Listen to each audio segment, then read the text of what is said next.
Ағайынды үш бала болыпты. Екеуі ақылды, ал үшіншісі ақымақ Емелия екен. Бірде ағалары жұмыспен кетеді де, Емелияға ойықтан су, орманнан отын әкелуді тапсырады. Ағалары кетіп қалғанда Емелия суға барып, ойықтан батырып су алған кезде шелегіне шортан балық түседі. Емелия жан, мені өлтіре көрме, қайтадан суға жібер. Мен саған барлық тілегің орындалатындай жағдай жасаймын деп жалынды шортан. Емелия шортанды жібереді де шелектерге: «Қане, шелектер, үйге дейін өздерің барыңдар» дейді. Шелектер секеңдеп үйге қарай жүгіре жөнеледі. Мұны көрген адамдар таң қалып тұр. Шелектердің өз бетімен жүргенін бірінші рет көріп тұр. Емелия үйге жетіп келіп: «Ал қане шана, орманға өзің бар» деп шанаға отырып алады. Шана өзімен өзі бара жөнелді. Жол бойында жұрт жиналып, ғажап нәрсеге таңырқап тұр. Шана болса бәрін жетегімен жан жаққа ысырып, итермелеп, әрі қарай жүріп кет. Емелия орманға жетіп келіп: «Қанеки, ара, ағаштарды арала, сен балта, отын жар, ал отын арбаға өзі телсін» деп айтып еді, бұйрығы орындала кетті. Емелия отынға толы шанасымен үйге келіп, қайтадан пеш үстіне шығып жата қалады. Патшалығында бір сиқыршының пайда болғаны туралы патшаның құлағына да жетті. Сиқыршының айтқанының бәрі сол сәтте-ақ орындалады екен. Ал ертең сиқыршының патша болғысы келсе, қайтем? Деп патша ойланып қалады. Емелияны өзінің алдына әкелуді бұйырды. Қу бояр Емелияның үйіне келіп, оған қант кәмпит бере бастады.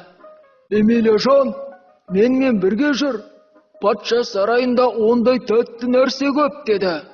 Ал Емелия болса, жылы пештің үстінен түсуге ерініп: «Қанеки, пеш, патша сарайына жөнел» дейді ол. Пеш оны патша сарайына алып келеді. Патша қызымен бірге алдына шығып: «Ей, ақымақ, менің патшалығымда неге сиқырмен айналысасың?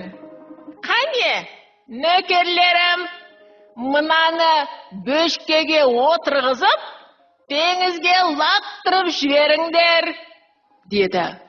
Нөкерлері Емелияны ұстап алып еді, ол ақырын ғана: «Патшаның қызы маған ғашық болып қалсын» деді.